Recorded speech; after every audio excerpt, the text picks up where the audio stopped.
Berdiam karena peduli. Renungan diinspirasi dari bacaan Injil Yohanes bab 6 ayat 1 sampai dengan 15. Sesudah itu, Yesus berangkat ke seberang danau Galilea, yaitu Danau Tiberias. Orang banyak berbondong-bondong mengikuti dia karena mereka melihat mukjizat-mukjizat yang diadakannya terhadap orang-orang sakit. Lalu Yesus naik ke atas gunung dan duduk di situ dengan murid-muridnya. Pasca hari raya orang Yahudi sudah dekat. Ketika Yesus memandang sekelilingnya dan melihat bahwa orang banyak berbondong-bondong datang kepadanya, berkatalah ia kepada Filipus, "Di mana kita dapat membeli roti supaya mereka dapat makan?" Hal itu dikatakannya untuk mencobai dia, sebab ia sendiri tahu apa yang hendak dilakukannya. Jawab Filipus kepadanya, "Roti seharga 200 dinar tidak akan cukup untuk mereka, sekalipun masing-masing mendapat sepotong kecil saja."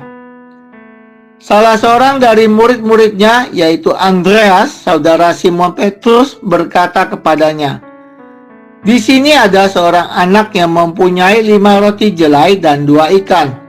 Tetapi apa artinya itu untuk orang sebanyak ini?" Kata Yesus, "Suruhlah orang-orang itu duduk." Adapun di tempat itu banyak rumput. Duduklah orang-orang itu, kira-kira 5.000 laki-laki banyaknya. Lalu Yesus mengambil roti itu, mengucap syukur, dan membagi-bagikannya kepada mereka yang duduk di situ. Demikian juga dilakukannya dengan ikan-ikan itu sebanyak yang mereka kehendaki. Setelah mereka kenyang, ia berkata kepada murid-muridnya, "Kumpulkanlah potongan-potongan yang tersisa supaya tidak ada yang terbuang." Mereka pun mengumpulkannya dan mengisi 12 bakul penuh dengan potongan-potongan dari kelima roti jelai yang tersisa setelah orang makan. Ketika orang-orang itu melihat tanda mukjizat yang telah diperbuatnya, mereka berkata, "Dia ini benar-benar nabi yang akan datang ke dalam dunia." Karena Yesus tahu bahwa mereka hendak datang dan hendak membawa dia dengan paksa untuk menjadikan dia raja, ia menyingkir lagi ke gunung seorang diri. Demikianlah sabda Tuhan. Terpujilah Kristus. Suatu hari seorang ibu mengatakan kepada anaknya, "Mengapa terus meminta tolong? Apa tidak bisa melakukan sendiri? Coba pikirkan bagaimana caranya." Ucapan ini muncul ketika seorang anak meminta ibunya untuk menyalakan lampu. Anak itu tampak kebingungan mencari cara agar lampu menyala. Dan akhirnya sang ibu yang tidak tega melihatnya kesulitan memberikan gagang sapu untuk menekan saklar lampu. Setelah beberapa kali mencoba, akhirnya anak itu pun berhasil menyalakan lampu sendiri. Bacaan hari ini menunjukkan bagaimana Yesus begitu peduli dan memahami kebutuhan banyak orang. Banyak orang berbondong-bondong datang kepadanya untuk mendengarkan pengajarannya. Setelah selesai, mereka tentu membutuhkan makanan jasmani. Yesus pun bertanya kepada Filipus muridnya di mana mereka dapat membeli roti untuk orang-orang tersebut. Pada masa itu, tidak seperti sekarang, tidak ada panitia acara atau stand makanan yang siap melayani kebutuhan ribuan orang. Filipus memperkirakan bahwa sekalipun tersedia roti seharga 200 dinar, jumlah itu pun tidak akan cukup. Andreas, saudara Simon Petrus, memberitahu bahwa ada seorang anak yang membawa 5 roti jelai dan 2 ikan.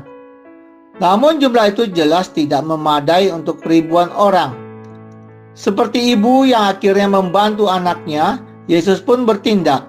Ia menggandakan 5 roti dan 2 ikan hingga cukup untuk memberi makan sekitar 5.000 laki-laki, dan bahkan masih tersisa 12 bakul penuh potongan roti. Setelah melihat mukjizat itu, Banyak orang ingin mengangkat Yesus menjadi raja sesuai kehendak mereka. Namun, Yesus menyingkir ke gunung seorang diri. Ia tidak mencari kemuliaan duniawi. Sikap ini mirip dengan ibu dalam cerita awal yang setelah memberi arahan, membiarkan anaknya belajar dan bertindak sendiri demi kemandiriannya.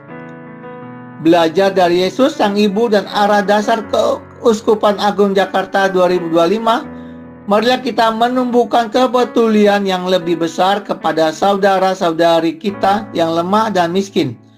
Bukan hanya dengan memberi, tetapi dengan memberdayakan agar mereka mampu berdiri sendiri dan menjadi lebih mandiri. Marilah berdoa. Bapa, berilah aku memiliki kepedulian kepada orang sekitar, bukan untuk menyatakan bahwa aku hebat atau dapat mengatur orang sesuai kemauan aku, melainkan agar orang dapat merasakan belas kasih dan kerahiman-Mu dalam Yesus Kristus, Tuhan dan Pengantara kami. Amin.